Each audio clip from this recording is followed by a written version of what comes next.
शिवा मेरे जिस्म को चूमने लगा कि मेरी सांसें तेज़ हो गई। मैं विनती की, ऐसा मत करो प्लीज़, मैं बदनाम हो जाऊंगी।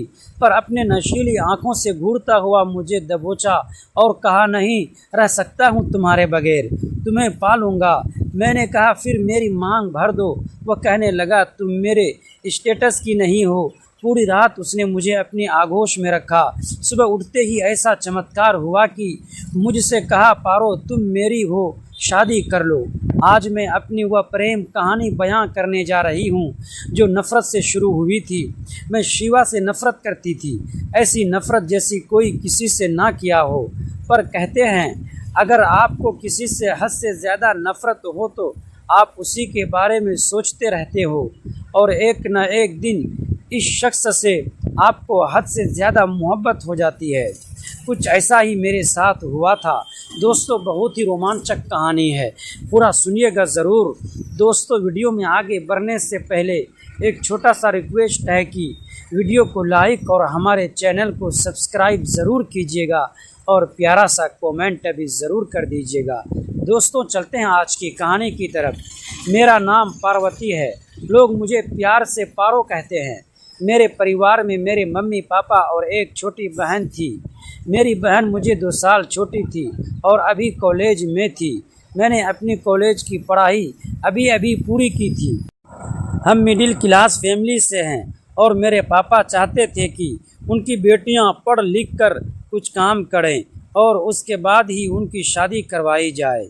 पापा और मम्मी हमेशा हमें सपना दिखाया करते थे। हम दोनों बहनों ने सोच लिया था कि पढ़ाई ख़त्म होते ही हम नौकरी करेंगे और उसके बाद ही शादी के बारे में सोचेंगे। हमारी बहुत ही मामूली सी ज़िंदगी थी, पर हम खुश थे जब तक हमारे साथ वह हादसा नहीं हुआ था।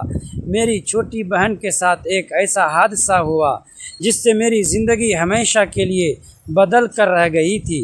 वह कॉलेज जाती आती रहती थी। हम दोनों बहनें ही बहुत खूबसूरत हैं और कई लड़के हम पर जान छिड़कते थे। हम लोग बहुत स्मार्ट लड़कियां हैं और लड़कों से बिल्कुल हंस के फ्रैंकली बात करते हैं, जैसे कि आजकल की शहरी लड़कियां होती हैं। मैं नौकरी ढूंढने लगी थी और मेरी बहन रोज़ कॉलेज जाती आती थी। हम दोनों एक दूसरे के बहुत करीब थे। मैंने देखा मेरी बहन कॉलेज जाती आती थी। हम दोनों एक दूसरे के बहुत करीब थे।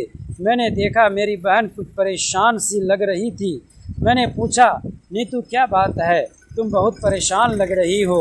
उसने कहा, पारो क्या बताऊं तुम्हें, मुझे आजकल कॉलेज जाने का भी मन नहीं करता। कहकर वो अपने कमरे में चली गई।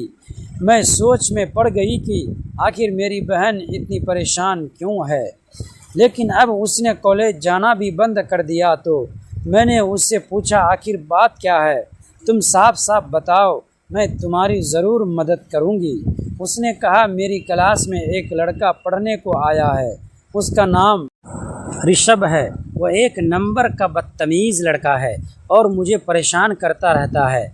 जब देखो क्लास में मेरा हाथ पकड़ लेता है। अब तो मेरे दोस्त भी इस बात का मजाक उड़ाने लगे हैं कि तुझे तो बहुत प्यार करने वाला आशिक मिल गया है, पर मुझे वह बिल्कुल भी पसंद नहीं है। वह अमीर बाप का बिगड़ा हुआ बेटा है। उसके भैया महंगी गाड़ी में उसे कॉलेज ड्रॉप कर देते हैं और फिर वह कॉलेज में आकर लड़कियों के साथ छेड़छाड़ करता रहता है।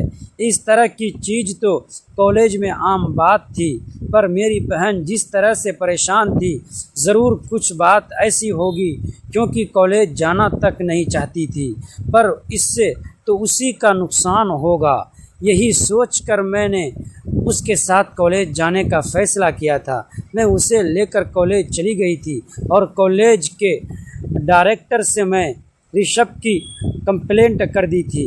मैंने कहा था, इसका अगर एक्शन कॉलेज ना ले तो मैं पुलिस के पास जाऊंगी, क्योंकि उसके नीची हरकतों से मेरी बहन इतनी डर गई है कि वो कॉलेज जाना तक नहीं चाहती। कॉलेज के डायरेक्टर मुझे अच्छे से जानते थे क्योंकि मैं भी उसी कॉलेज से पास हुई हूँ और मैं पढ़ने में काफ़ी अच्छी थी। उन्होंने ऋषभ को सस्पेंड कर दिया था। कुछ और लड़कियाँ भी ऋषभ के खिलाफ कंप्लेंट की थी, लेकिन कुछ ही दिनों में उसका सस्पेंशन कैंसिल करवा दिया। उसके भाई ने कॉलेज में बहुत मोटे डोनेशन दिया था। अब वह मेरी बहन के साथ कुछ ज़्यादा ही छेड़छाड़ करने लगा था। मामला एक छोटी सी बात से शुरू हुई थी, पर मुझे नहीं पता था कि मेरी ज़िंदगी का रुख बदल देगी।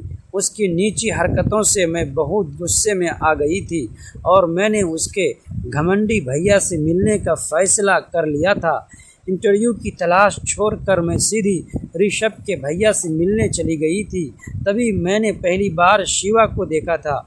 मैं जाते ही उसे बातें सुनाने लगी, कहने लगी, आपके पास पैसा है तो क्या समझ लिया है हमारी कोई इज्जत नहीं है? आपके भाई की हिम्मत कैसे हुई मेरी बहन के साथ छेड़छाड़ी करने की? यह आखिरी वार्निंग समझ लीजिए। अब मैं पुलिस को इन्वॉल्व कर लूँगी। मैं आपके भाई की ज़िंदगी ख़राब नहीं करना चाहती, इसीलिए अब तक पुलिस के पास नहीं गई हूँ।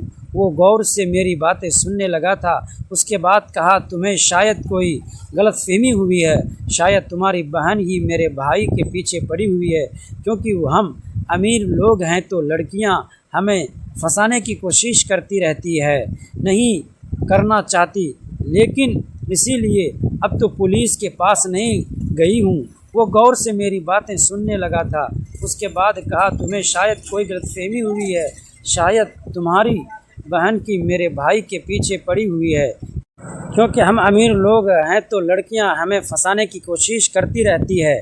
अगर तुम पुलिस के पास गई तो तुम्हारी बहन पर मैं उल्टा केस डाल दूंगा।